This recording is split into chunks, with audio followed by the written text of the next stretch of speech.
¿usted qué opina de las revistas culturales que hay en la ¿Cuáles ciudad? revistas culturales? Pues de las revistas culturales que hay. Pero no hay.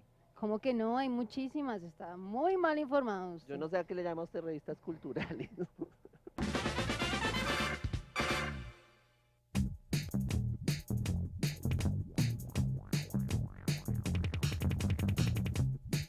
Toda la capital tiene una parte sensible que es la parte artística, la parte que todas esas personas nos demuestran a través de sus expresiones como el graffiti, la danza, el teatro, las estatuas humanas, todo eso, y quiero saber qué opina la gente de este tema. Así es que acompáñenme. Sí, generalmente a mí se me parece muy bueno que se expresen de alguna manera, en una forma de decir las cosas que piensan. A mí me parece que está bien. Sí, me gusta.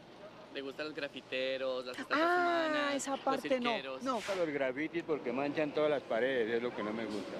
La gente pinta los locales, pintan las paredes y todo lo dañan. Entonces, con eso no estoy de acuerdo. Las expresiones de arte me parecen muy buenas, pero el graffiti creo que puede afectar algunas arquitecturas importantes del país. Hay que saber controlar la forma de hacerlo, hay que hacerlo bien sin dañar a nadie. No aislados, sino pues darles una ubicación pues en cada localidad, en ciertos puntos para que uno pueda ir a apreciar todo. Uy, el arte callejero es muy chévere, me parece que deberían darles como más lugares para que expresen todo eso. Es una cultura que yo creo que solo nosotros como colombianos tenemos y pues hay que valorarla. Pues que es una chimba y que toca seguirlo haciendo, apoyarlos.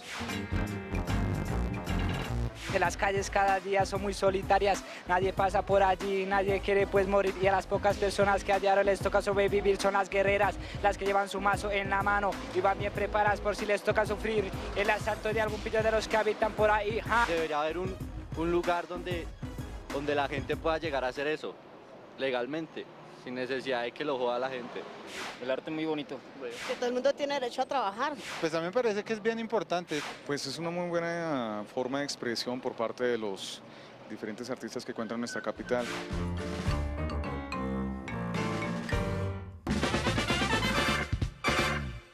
¿Qué piensas del arte callejero, las muestras callejeras que podemos ver en la ciudad? Me hiciste pensar justamente en una de las entrevistas que hicimos para el número anterior, que fue sobre cultura popular. Yo creo que el arte callejero es una de esas muy bonitas expresiones del arte popular, de esa posibilidad de apropiarse del espacio público, de apropiarse de la ciudad, de comunicar a través, digamos, del graffiti. Y bueno, me gusta, me emociona caminar por ahí y ver lo que van diciendo las paredes de alguna manera. ¿Y Juliana? Pues sí, a mí también me emociona. Me parece que tiene interesante que como no tiene formato, no está reglamentado, digamos, teniendo en cuenta que la gente piensa como que deberían buscar lugares específicos. Me parece que la gracia de que no tenga formato es que hay como unas conversaciones y unos contrastes muy fuertes en lugares específicos. También que uno se encuentra en lugares inesperados, mensajes. Sí, a mí también me parece muy interesante y muy sano para para la opinión de la ciudad, para la comunicación dentro de la ciudad. Lorena nos hablaba del último número. ¿Del último número de qué? De nuestra linda revista Iletrada, de la que Juli y yo hacemos parte. Es una revista cultural que justamente trata de dar cuenta como de estas formas de vivir la ciudad, de todo lo que pasa aquí. De la movida política, de la movida cultural, de cómo habitamos esta Bogotá que a veces nos absorbe, a veces nos deslumbra, a veces nos gusta, a veces nos repele y bueno, de todo lo que va pasando y cómo lo vamos viendo. Tú eres la directora de la revista, cuéntanos qué podemos ver en la revista y cómo funciona. Bueno, pues la revista surgió como una idea que esperábamos fuera arriesgada pero interesante. La revista funciona mensualmente, es virtual. Ahora acabamos de sacar el 7º número de la revista. Tiene un tema central que es el que articula 3 o 4 de los artículos, son 8 en total. Y es una gran mezcla de cosas, digamos, tiene una sección que es muy académica, que es el Santaner, donde la gente puede encontrar estados del arte de diferentes temas, También tiene una sección que es mucho más política, que es la red, en donde tratamos de rastrear como los diferentes escenarios, colectivos, personajes, lugares de encuentro alrededor, pues esto de la política, del activismo. Tenemos una sección que tiene que ver más con el cine y la fotografía, otra que son cartas. Entonces, digamos que es una revista que trata de poner en un mismo lugar esos contrastes, justamente. Y hay un tema en el cual pues tenemos un artículo principal, que es el Versiones Capitales, que tiene que ver con entrevistas a personas que se supone saben de alguna u otra manera de ese tema, y artículos que comentan alrededor de ese tema también. Entonces es un poco la apuesta por poner en un mismo escenario cosas que contrastan tanto como la política y el activismo, y por el otro lado la academia, y dar cuenta como justamente que no son dos cosas que se separan, sino que están muy articuladas y pueden estar en el mismo lugar. Juliana, ¿y ustedes por qué se llaman Capital Cultural? Bueno, pues justamente es tratando de hacerle como juego e ironía a nuestra propia posición. Nosotros todos venimos como del ámbito académico, y nos reunimos desde ahí, y desde ahí como que todos nos encontramos en el deseo de salirnos de lo académico, de buscar otros escenarios. Entonces, pues Capital Cultural es un concepto académico, y también el nombre Iletrada pues apunta a eso, ¿no? Nos preguntábamos por la cultura en Bogotá, pero también queríamos hablar desde nuestra propia experiencia cultural, no solamente mirar como académicos la cultura allá, sino pensarnos desde nosotros como bogotanos, nuestra experiencia en Bogotá. Entonces, el juego de ser una revista iletrada, ¿no?, que surge en la academia, pero es iletrada, es tratar de preguntarnos como por esos márgenes que impone la escritura y la lectura, ¿cierto? De ahí pues la pregunta por la cultura popular, ¿qué viene siendo lo popular si todos hacemos parte de lo popular, ¿no es cierto? Una cosa como la televisión es muy popular. Y Capital Cultural es pensar también en esa relación de poder que tenemos desde la escritura y desde la academia, ¿no? El capital como la posibilidad de hacer transacciones, pero queremos, digamos, transar y queremos intercambiar y truequear conocimientos y prácticas cotidianas dentro de las ciudades, un poco jugando a ironizar ese conocimiento académico. Hola, yo soy Paula Amador, soy diseñadora gráfica y comunicadora y soy la directora de comunicaciones de Capital Cultural. Mi nombre es Eduardo Salazar, yo soy sociólogo y hago una maestría en estudios culturales y soy el director de Capital Cultural. Capital Cultural es un grupo que se pregunta por la cultura, por la ciudad, por procesos políticos, por procesos sociales. Capital Cultural pretende desarrollar dentro de su nido proyectos de investigación, de gestión cultural, de gestión editorial. Queremos, digamos, impulsar las movidas políticas, el debate reflexivo y la comunicación abierta. Apostamos por el capital cultural precisamente como una manera de potenciar cambios, actitudes, percepciones, maneras de ver la ciudad, de sentirla, de practicarla. Entonces, digamos que entendemos, como decimos a veces internamente nosotros, que no tenemos capital económico en grandes proporciones, pero capital cultural bastante.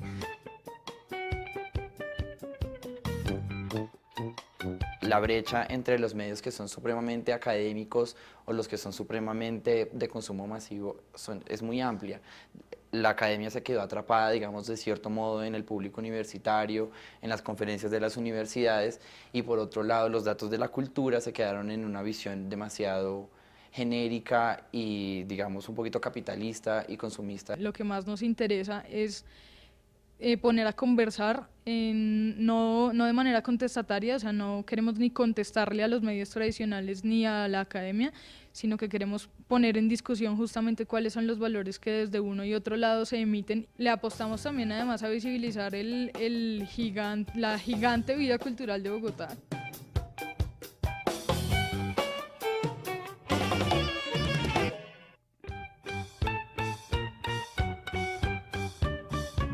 Que Bogotá no se quede atrapada en el centro, en la Candelaria, que tampoco se quede atrapada, digamos, entonces en ciertos tipos de consumos culturales, sino que haya oportunidad para otros lugares.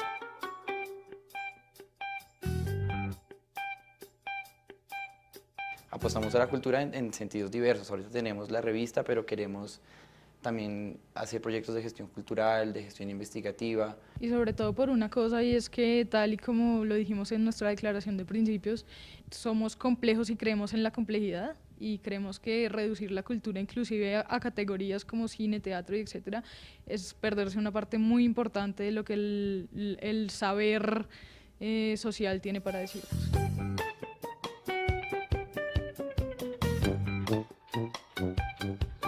Hemos mirado a Bogotá, hemos caminado a Bogotá, hemos leído la ciudad, hemos pensado la astrología, el debate entre los astros, los logos y los letrados.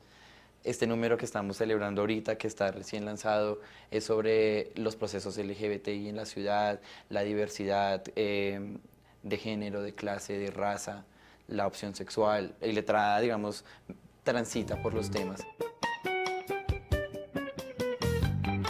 Yo estoy orgullosa de Capital Cultural y de Iletrada porque fue un proyecto que empezó con 0 pesos y llevamos un año ya creando una industria cultural y demostrando que para hacer emprendimiento cultural no necesariamente hay que poner gran cantidad de plata, sino una gran cantidad de trabajo.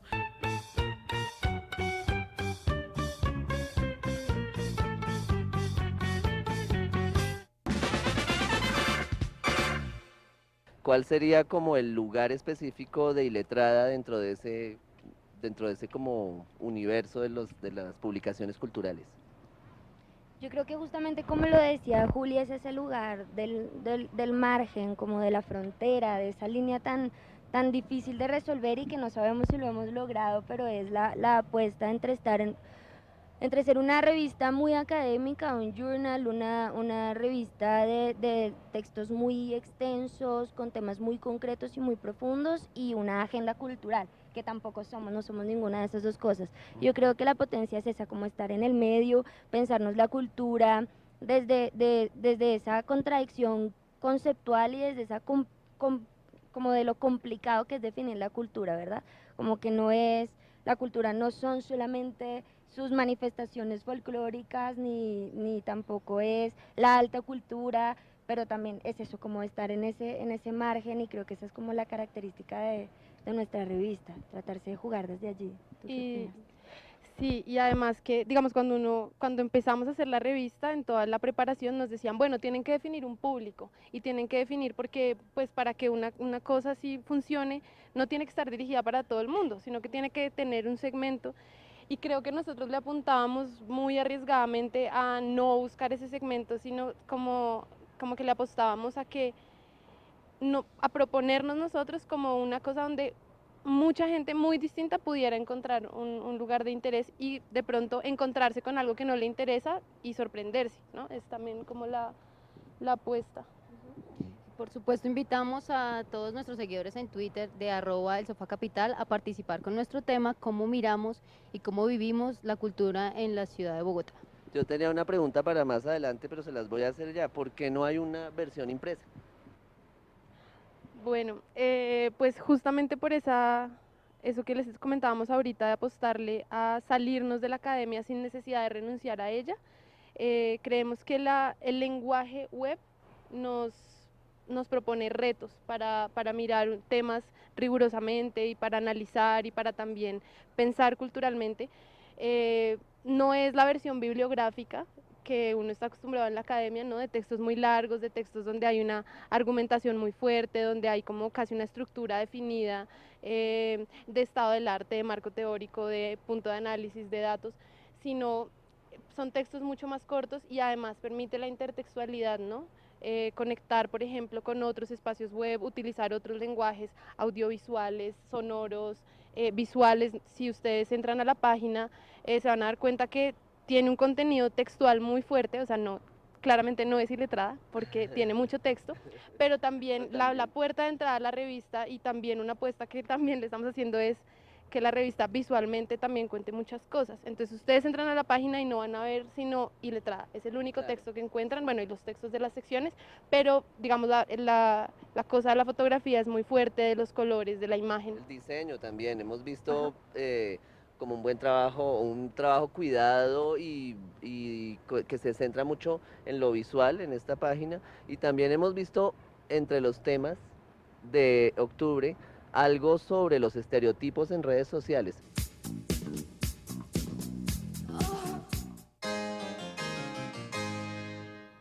Los estereotipos de belleza han cambiado notablemente con el paso del tiempo, al igual que la moda en cada época del año. El Renacimiento, el Barroco y el Rococó son algunos de los movimientos artísticos que no solo influyeron en el cambio de la pintura y la visión del mundo, sino también en la belleza femenina.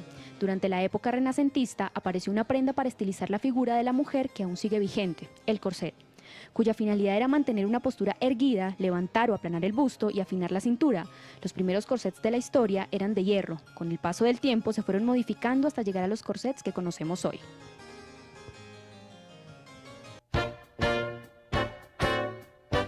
Durante los años 20, el look de las flappers andróginas entró en furor. Se perdió la imagen de mujeres rollizas y la belleza fue una de las muchas víctimas de la Primera Guerra Mundial. El ideal de la belleza de 1920 era una mujer ligera de ropas, liviana, activa y andrógena. El cabello lo llevaba corto, el estilo de vestir no dejaba espacio para curvas, haciendo que las mujeres se viesen delgadas y planas. Menos de 10 años duró ese canon andrógeno. La Gran Depresión a finales de los años 20 invitó a un retorno a las curvas redondas. Fue una época de nostalgia por la Belle Époque con su prosperidad y sus iconos eróticos de figuras ampulosas en forma de reloj de arena. La década de los 50 es una celebración de la feminidad de la mujer. Aunque nunca más estarán de moda las bellezas rollizas, los iconos sexuales son voluptuosos y curvilíneos como Marilyn Monroe, James Mansfield, Diana Dors y otras diosas de la era de las curvas vestían tallas que hoy se consideran el borde de la gordura. Marilyn, que hacía bastante ejercicio, era talla 14-8 de hoy en día. Años después, la llegada de la minifalda hizo que la delgadez reapareciera, todo con el fin de poder lucir la controversial prenda. En pleno siglo XXI se busca la perfección incluso física. Cada parte del cuerpo debe medirse y reducirse. Ese es el concepto contemporáneo de belleza. Las pasarelas europeas no quieren modelos, sino ganchos para que sus prendas no pierdan el protagonismo. Pero los países de Oriente no se quedan atrás. Durante el siglo X, en China, las bailarinas de la corte comenzaron a vendar sus pies con el fin de estilizar sus pasos. De la corte se extendió a las clases altas y en el siglo XVI se extendió por toda China y a todas las clases sociales. Con el paso del tiempo, el significado cambió para adaptarse a cánones de belleza femenina. A pesar del cambio de significado, la sensualidad inicial, lejos de perderse, se acentuó y el pie de loto, como es popularmente conocido, era considerada la parte más erótica del cuerpo de la mujer.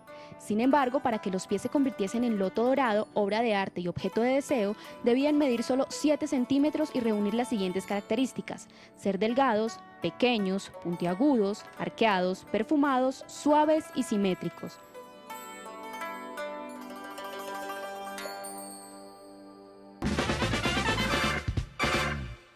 Lorena, ¿y qué es eso de la intertextualidad de la que ustedes promueven y que hace parte de las diferencias de la revista con las demás revistas de la web?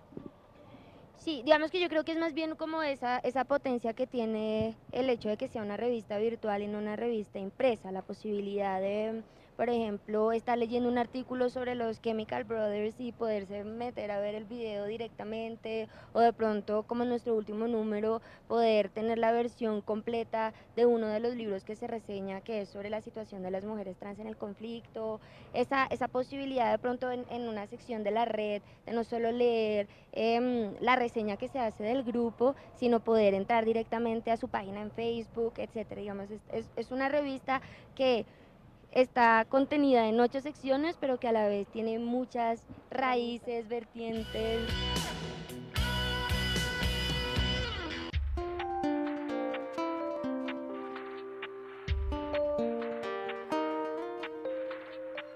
El libro se llama A mí me sacaron volada de allá, relatos de vida de mujeres trans desplazadas forzosamente hacia Bogotá, que pretendió documentar 10 historias de vida de mujeres trans desplazadas justamente por el conflicto armado hacia Bogotá, documentando lo que pasaba en sus lugares de origen, cómo se vivía allí su identidad de género, cómo se cruzaba eso con la violencia de esos lugares, su desplazamiento, cómo ocurrió y cómo fue la llegada a Bogotá y qué pasa hoy con ellas en Bogotá.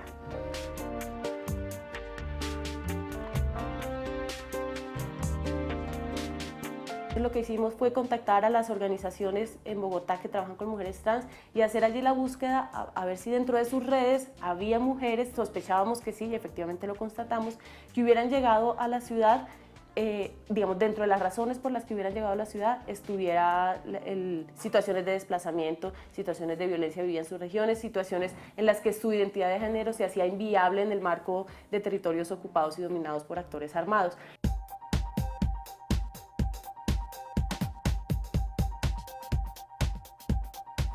El propósito, tal como estaba en el proyecto, era trabajar con personas trans en general. Pero la ruta metodológica que habíamos trazado era comenzar el contacto con las organizaciones justamente. Había identificadas 5 organizaciones de mujeres trans en Bogotá y una organización de hombres trans. Ellos nos contaban que no tenían dentro de sus grupos, dentro de sus redes, hombres que se hubieran desplazado por esa razón. Y como esta era nuestra alternativa metodológica, entonces finalmente terminamos documentando solamente historias de vida de mujeres, de 10 mujeres.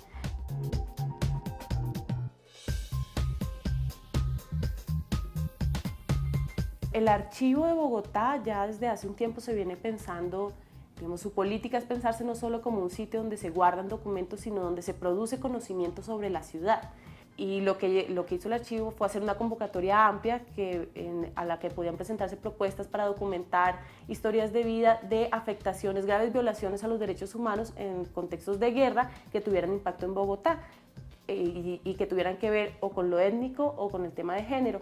Desde la Escuela de Estudios de Género presentamos esta propuesta que se inscribe dentro de su línea, pero es interesante porque no es una convocatoria para diversidad sexual, sino es una convocatoria que tiene que ver con documentar violaciones a los derechos humanos. Construir memoria es uno de los ejes fundamentales para encontrar la reconciliación, así lo entendemos. Si no conocemos qué pasó y si no conocemos las distintas verdades de lo que pasó, pues no vamos a encontrar nunca la reconciliación, la paz interior y la paz social.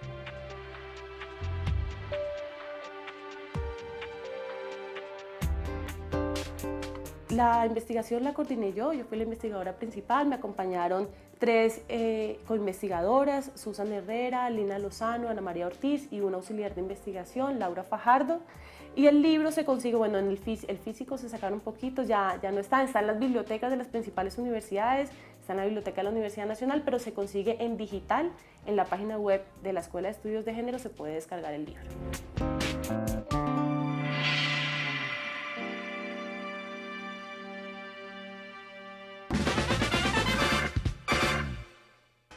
Dialogar con mi pareja respecto a lo que me gusta y me hace sentir cómoda dentro de las relaciones sexuales y aquello que no me hace sentir cómoda, garantizará el éxito de mi vida en pareja.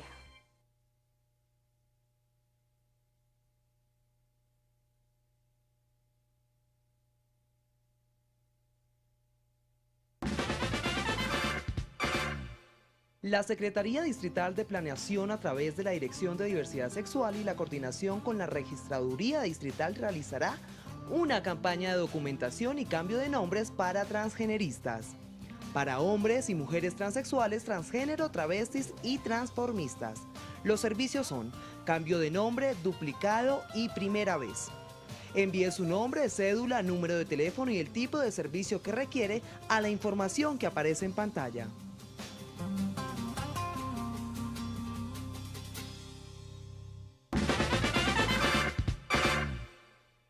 Otro de los temas que trae la revista Iletrada es el tema de la gente trans. ¿Cómo trataron el tema en la revista y quién escribe esos artículos? Bueno, pues hay uno de los temáticos lo escribe Nancy Prada, que es una académica, activista, escritora y con la que pues también es una amiga muy cercana de la Universidad Nacional. Ella hace poco participó en una investigación justamente de la Escuela de Estudios de Género de la Nacional, en donde trabajaban la situación de las mujeres trans en el marco del conflicto armado y sobre todo lo que implica en términos de desplazamiento y de migración hacia una ciudad como Bogotá.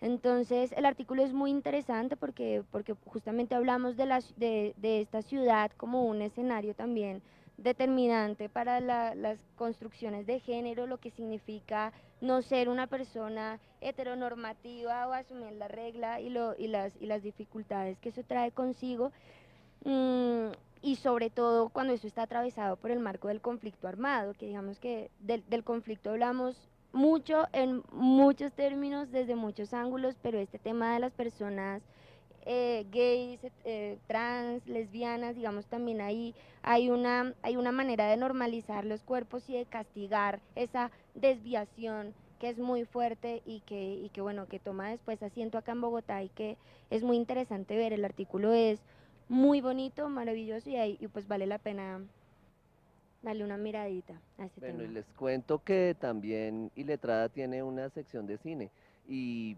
esto lo cuento porque también tiene que ver con cómo son las decisiones editoriales en una revista, porque para esta alianza que hacemos hoy en el sofá para el Iletrado de octubre, se han barajado muchos temas en esta sección. Al fin, ¿qué decidieron y cómo fue que llegaron a tomar la decisión, Juliana?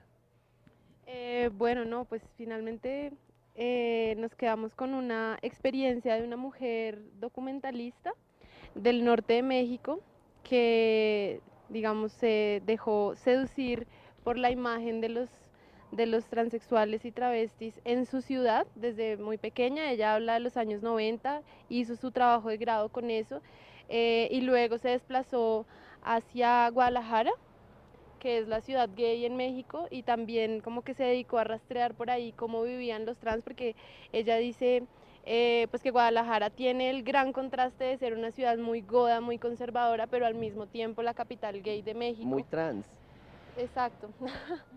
Entonces, bueno, esa es la experiencia. Nosotros pues habíamos buscado también mirar por el lado de, no sé, Pedro Almodóvar, por ejemplo, pero finalmente pues no, decidimos porque pues es como una experiencia de alguien, de alguien que se deja seducir por eso y empieza a curiosear y a buscar visualmente como el juego que hay en la estética trans. No, y que no lo pudimos permitir porque la sección que se llama Archipiélagos de Nitrato no es solamente sobre cine, sino que también es como sobre fotografía y otro tipo de procesos que tienen que ver con eso, con el lente, con la imagen, con la manera de ver. Entonces también, pues esta idea nos pareció muy bonita. Paulina es una colaboradora que ha trabajado con nosotras en números anteriores fotografiando y ahora pudimos contar con uno de sus textos y pues fue también una experiencia muy chévere leer su mirada de las mujeres trans en México. ¿Qué fuerza podría tener ese tipo de trabajo como lo audiovisual, como las fotos, cine, en esa crítica que ustedes quieren construir a modo cultural? ¿De qué manera pueden hacer esos cambios utilizando esas herramientas?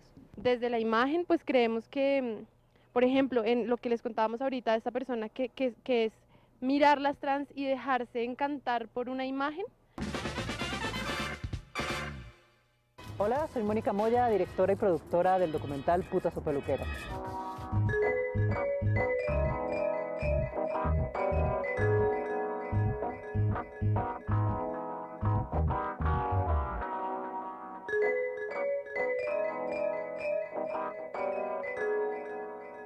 Putas o Peluqueras, que es un documental que trata muy específicamente el tema laboral, ¿no? Cómo la sociedad no le deja espacio de trabajo a estas chicas más allá de eso. Esta vida no es fácil, es como la pintan. Esta vida a uno le toca guerreársela prácticamente. La discriminación, la burla, la misma policía, las que trabajan en la calle, que no las dejan trabajar. Tampoco tenemos otro medio de trabajo por el simple hecho de uno ser chica trans. Se nos cierran muchas puertas. Las únicas opciones que podemos obtener son tener un negocio, trabajar, ejercer la peluquería o trabajar en la calle como trabajadora sexual. Primeramente en Bogotá, porque de acá surgió la anécdota que dio pie o que dio entrada pues al documental y que es como arranca el trabajo, que es en el cementerio central con las chicas que van a rezarles a Garavito, que es el personaje que sale en el billete de 20.000 pesos. Entonces arranca desde el cementerio de Bogotá y hay muchas historias que se desarrollan acá. Y nos trasladamos a Cali simplemente porque la misma realidad nos empujó para allá.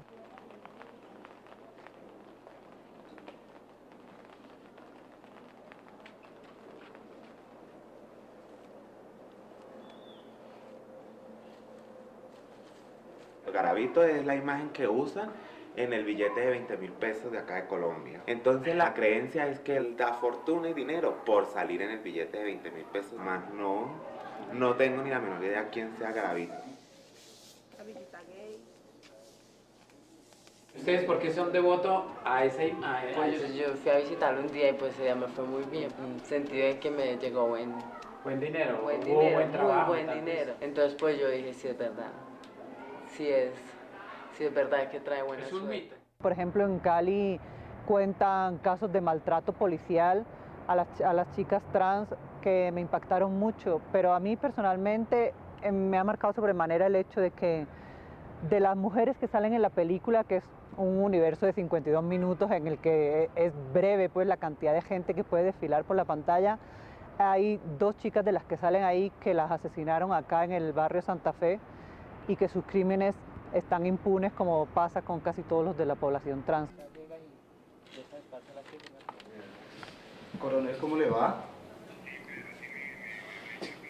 Pues aquí un poquito como preocupado y un poquito molesto también, coronel.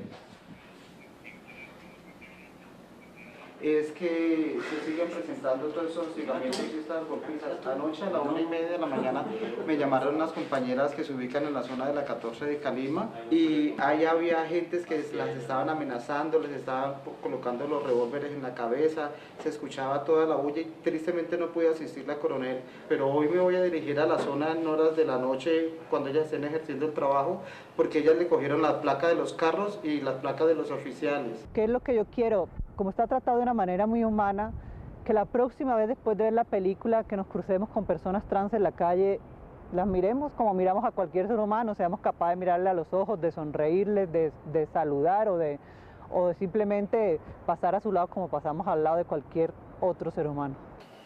Nosotros enfrentamos directamente la vida, directamente las cosas, como que cerramos los ojos y nos metemos al fuego, a lo que sea. Es un poco reclamar nuestro derecho a ser. Y que nada, a pesar de toda la violencia, a pesar de todo, nada nos los puede quitar. El enfoque que tiene justamente este número es parte de una idea muy crítica de estas maneras como se construye el género y cómo se construye la orientación sexual o la identidad sexual a partir como de unas categorías que son muy normalizadoras y que terminan por castigar muy fuertemente como esa desviación. De hecho, el Santanerda, por ejemplo, es sobre las teorías queer y cómo a partir de ese enfoque también se cuestiona esta idea de que la identidad es una, acabada, tiene unas características, hay cosas que son normales, hay cosas que no lo son, y parte como de esa idea de romper la linealidad, sexo, sexualidad, deseo, como un cuerpo que es biológico y que determina ciertos comportamientos y determina ciertas orientaciones del placer. Digamos que se parte de esa idea de cuestionar lo binaria que es esa asociación y lo violenta que también es la norma de la heterosexualidad y de la heteronormatividad, y entonces de alguna u otra manera como que tratamos de celebrar la imposibilidad de asir en categorías concretas, ni siquiera en lo LGBTIQ, como las realidades de lo que vamos siendo y la inestabilidad del deseo y de la sexualidad. Comentábamos con Juli que bueno, si en algún momento tuviéramos que responder a la pregunta de ¿y usted cómo se identifica? ¿Qué es? ¿Cuál es su orientación sexual? Algo por el estilo, pensábamos como en estas muchas formas y maneras tan chistosas de resolverlo, como una caricatura de mi orientación sexual es sí o no, depende, pues gusto de la cuajada. En el sofá nosotros no mucho de esa idea. solemos preguntar a la gente Claro. por esto, porque creemos que lo importante es justamente lo que usted decía, y además esa pregunta ha generado problemas en la historia muy graves para algunas personas.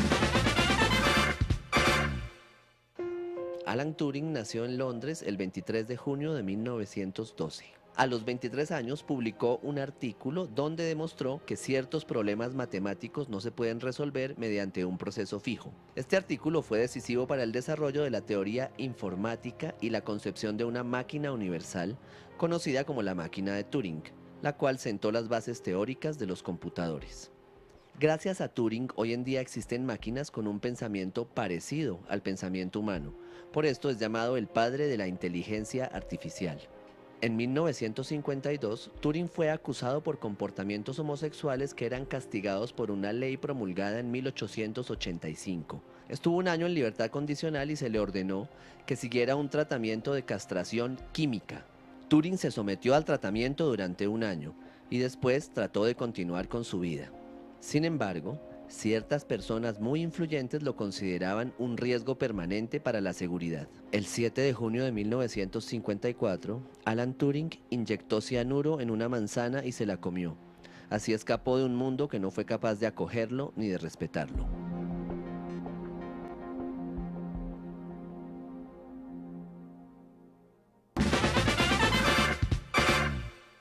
La revista no comienza, y eso es otra cosa que permite la web, no comienza y no termina en la publicación. Es decir, cuando uno publica una revista, pues ya, la obra sale y uno ha perdido completamente. Y la idea de nuestra revista y de los proyectos, porque queremos desde el Grupo Capital Cultural desarrollar proyectos interactivos y proyectos digitales, es no terminar las acciones, sino queremos es incitar todo el tiempo a la acción. Entonces, desde nuestra posición, la revista no comienza y no termina con la publicación, sino con los comentarios, con lo que se pueda generar desde la revista, por ejemplo esto, ¿no? O sea, que podamos venir a conversarlo, o por ejemplo desde el proyecto de la red, pues es conectar vivencias, conectar propuestas, conectar opciones, que si alguien tiene una casa y el otro tiene unas películas para proyectar, pues ven, conócelo y hazle acá, o yo quiero hacer esta fiesta, o yo quiero hacer este encuentro, este taller, no sé, creo que esa es la... Las relaciones de pareja se basan en la confianza. Por lo tanto, el diálogo permanente nos garantiza éxito con nuestra pareja y muchas veces detectar enfermedades en forma temprana.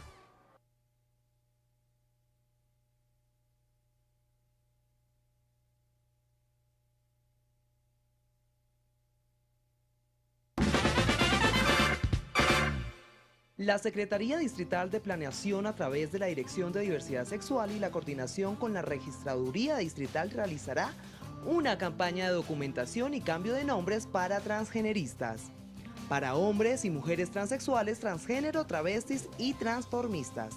Los servicios son cambio de nombre, duplicado y primera vez.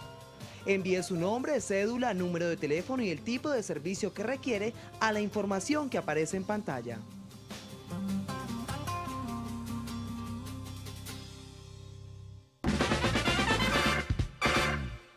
¿Cómo combinan estos temas como de corte social y político con algo más relacionado con moda y estilo, como en un número anterior esta nota sobre lo vintage? Bueno, pues yo creo que ese es nuestro experimento de sentir los campos de fuerzas sociales en el interior de nuestro grupo. O sea, como dice Lore, nosotros hay muchas cosas que no compartimos, las discusiones al interior del grupo son muy grandes, los gustos son muy grandes, los intereses.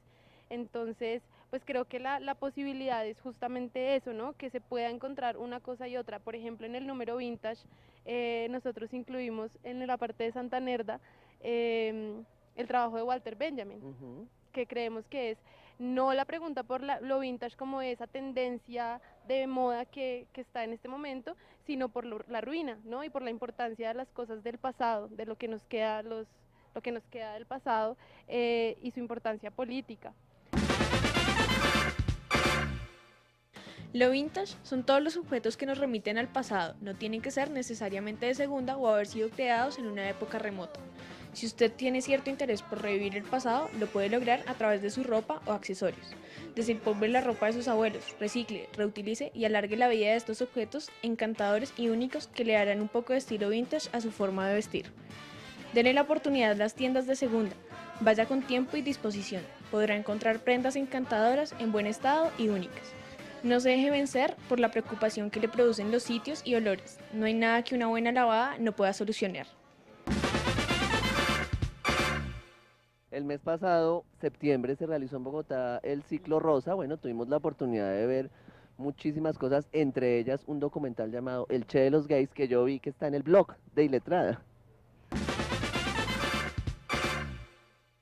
Mi amor no es amor de mercado, porque un amor sangrado no es amor de lucrar. Que está usted en Bogotá, Víctor. Estoy invitado al Ciclo Rosa 2012, invitado especial. Invitado internacional. Usted es el invitado internacional del Ciclo Rosa, pero usted no es un director de cine. ¿Por qué lo invitaron?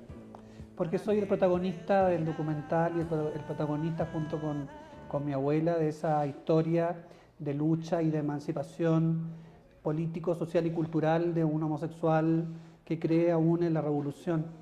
Bueno, este es mi barrio, el Cortijo en la comuna de Conchalí, fundada por Carlos Ibáñez del Campo, el presidente homofóbico más grande de Chile. Mira, el Che Lo Gay nació el año 97. Yo me acuerdo que estudiaba periodismo en la universidad y la universidad se llenó de puras pancartas y lienzos y grafitis del Che. Entonces a mí se me ocurrió pintarle los labios rojos a uno de esos grafitis pensando yo que iba a generar mucha polémica, mucho escándalo en la universidad. Bueno, no pasó nada, yo me molesté mucho porque no pasara nada y al final terminé transformándome yo en el Che de los gays. Y yo intento con este Che de los gays contaminar esa figura, recrear esa figura. Yo no soy el Che de la carabina, como dice Tomás Mulián en el documental, no soy el Che de la liberación de los pueblos en Cuba, sino que también es un Che cuestionador, un Che que da vuelta en la tumba, yo creo, al propio comandante Che Guevara. Yo soy del movimiento de liberación homosexual en el exilio, soy un activista gay, exiliado. Los de izquierda me critican de por qué uso y abuso de la figura del Che, ¿no? Cuando el Che no era homosexual. Gente más de derecha me critican por qué uso esta figura del Che, siendo que el Che tiene historia de homofobia, de asesinato y de fusilamiento de homosexuales. Bueno, y la verdad es que yo reivindico también la memoria de esas personas que fueron asesinadas, que fueron estigmatizadas y golpeadas. Pero yo diría que este es un Che tal vez un poquito más subversivo en lo sexual. Si el Che estuviera vivo, seguramente sería marica, creo yo. A los hombres les cuesta asumir a esta loca, asumirla al 100%. Asumirla en la cama está bien, porque siempre me felicitan después de... Mezclar una imagen como la del Che, ¿sí? Un revolucionario que algunas veces fue tildado incluso de homofóbico, con los gays es como contraponer dos cosas que se supone, la normatividad diría no mezcle esas dos cosas, pero él se atreve a mezclar. ¿Se parece un poco, no? Claro, claro, él en su cuerpo asume ese contraste, ¿no? Ese poder juntar dos cosas que al parecer nada tendrían que ver y que genera un choque entre los otros, como un ¿y esto qué? O sea, este man a qué está jugando, ¿no? Bueno, recordemos a los televidentes en dónde pueden encontrar, cómo pueden hacer parte de la revista, los que quieran ya, como para ir finalizando nuestro programa de hoy. No, pues reiteramos la invitación muy fraterna y insistente, editorial@iletrada.co.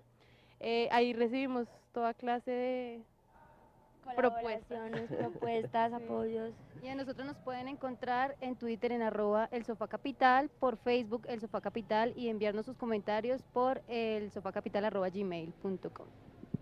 Y la dirección de la revista y.letrada.co. Listo. Muchísimas gracias a Iletrada, a Juliana, a Lorena y a todo el resto de equipo que no nos cabía hoy en el sofá por habernos acompañado en este programa, por aceptar una alianza que al principio era compleja. A mí también el equipo de redacción del sofá decía, bueno, ¿cómo nos vamos a aliar con una revista? ¿Cómo hacemos? Pues, insistimos un poco y creo que hemos logrado una sinergia interesante que ojalá se repita. También ojalá, y muchas buscaremos gracias, otros medios para aliarnos porque pues esa es como la movida ahora, aliarse entre distintos y entre iguales también. Muy buena pregunta. No, a ver, yo creo que... Espera, corten, buenísimo. Gracias. Para hacer eso. Ahí metemos putas o peluqueras. Ahora guarde la respuesta. No, piense la respuesta. Vamos a hablar...